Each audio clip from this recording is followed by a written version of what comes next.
In this video, we'll walk you through using your WordPress Media Library. To visit your media library, you head over here to the left side of your screen, click Media. This will open a library with all the previous media items that you've uploaded. To add new media, we'll head up here to the Add New link. Click this button. From here you can upload files or drag and drop them. Next we'll go over editing some images. Close that out.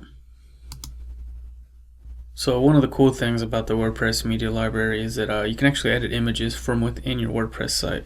So come down here, click Edit Image.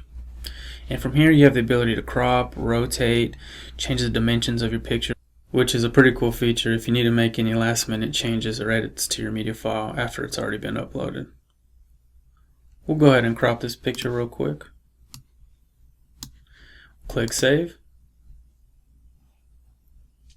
You'll want to be careful here because once you make these changes, you won't be able to go back and undo them.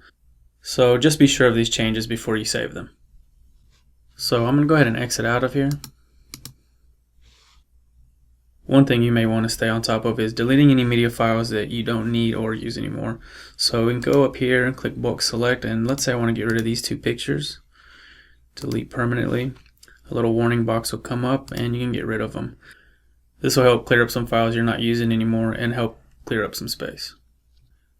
And if you have any more questions or need any help, you can come up here to the Help toggle and click it, where you can have access to an overview of the media library and take a look at some documentation or head to the support forums.